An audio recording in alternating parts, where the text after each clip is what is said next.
So we could be doing more. We could be getting better along those dimensions. We don't have a coherent theory of action related to hydraulic fracturing. In fact, once in a while the EPA will come out with a circular that suggests that we're really looking at whether hydraulic fracturing should be legal. So it's hard to invest private capital aggressively when you've got that going on in the policy environment. So, but yes, production will rise.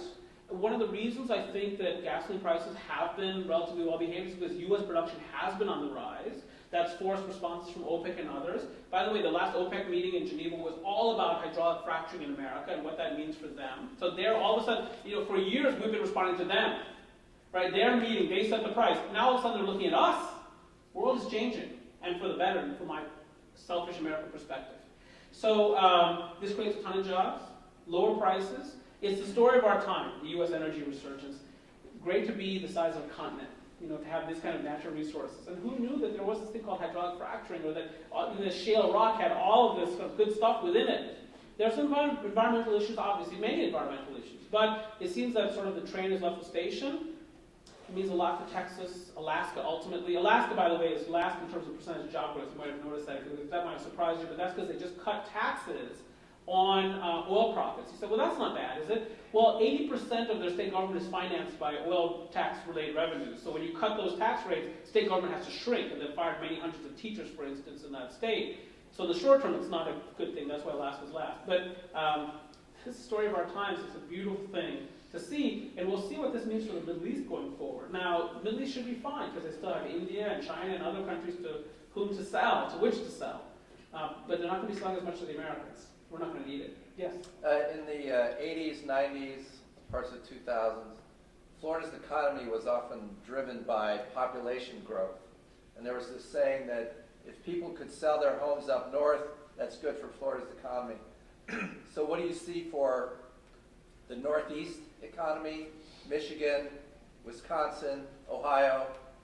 Better. I mean, housing market is improving there. The Northeast is largely driven by government and finance. Sequestration has been relaxed to a certain extent, and financial services is doing just fine in the New York metropolitan area, for instance. Boston's economy is just fine. I said many years ago when the Dow was sitting at 10,000 or 11,000, I said, you show me Dow 16,000, I'll show you a ton of retiring baby boomers. Well, we're this morning 16,530.94. So people will tell you, I can't retire, I can't afford to retire. They go to work, they say, I don't want to do this anymore either. So they're going to retire, and Florida will be a major beneficiary. Now, it's not going to be the only one, because in the interim, some other retirement havens have emerged, as you know. South Carolina, Tennessee.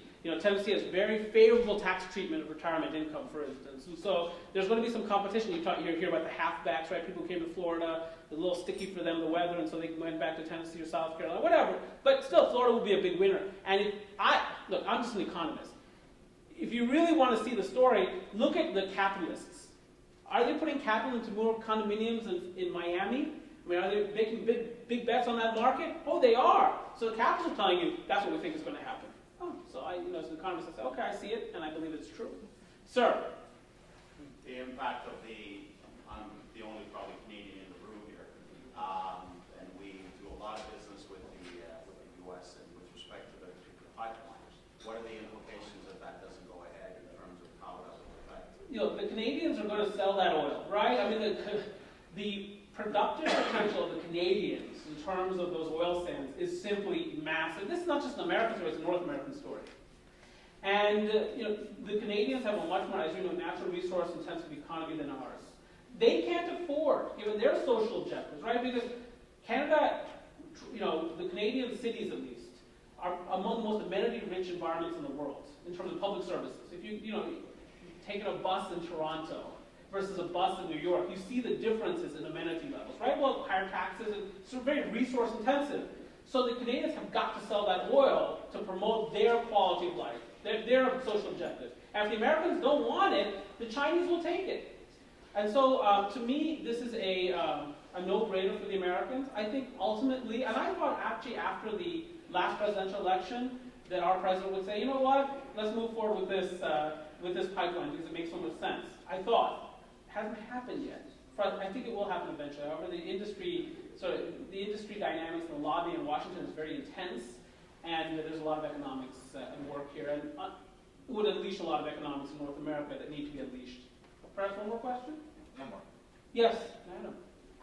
Typically, when mortgage rates rise, housing prices go down. Obviously, we didn't see that with rates still on the floors, but at what level do you think we will see that, and when do you think that'll happen? Right, so the predicate of the question is when we see interest rates rise, home prices fall. That's not always true, as it turns out, because when interest rates are rising, it also suggests, all things being equal, that the economy is getting stronger too.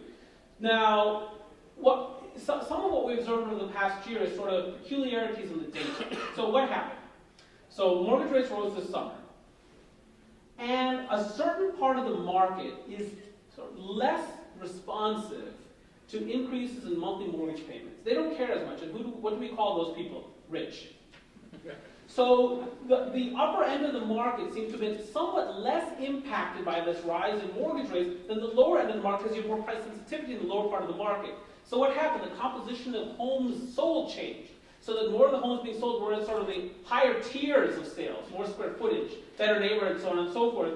And so one of the reasons that home prices are rising is because the composition of sales has changed. So some of this is a statistical artifice. You'll notice, actually I skipped over a couple of slides focused on Sarasota, but the Sarasota will show you, the data will show you prices have increased, sales prices have increased over the past year quite nicely, November of 2012, November of 2013, but the number of unit sales has actually fallen. So what's selling is generally the more higher priced products. And so, so some of this is, here's the point. We're going to see increases, my guess is, in mortgage rates over the course of the year. But that does not necessarily mean that home prices will fall. In fact, home prices could continue to rise. I actually expect that. Note that even though mortgage rates are going to be rising probably this year, they'll still be quite low from a historical perspective. Mortgage rates will still be attractive. And moreover, when mortgage rates are rising, instead of getting a 15-year fix, I get a 30-year fix. Instead of getting a 15-year fix, I get a 7-year ARM. So I can make adjustments to make this monthly payment more affordable. So that should allow home prices to continue to rise as well. I thank you very much for the opportunity.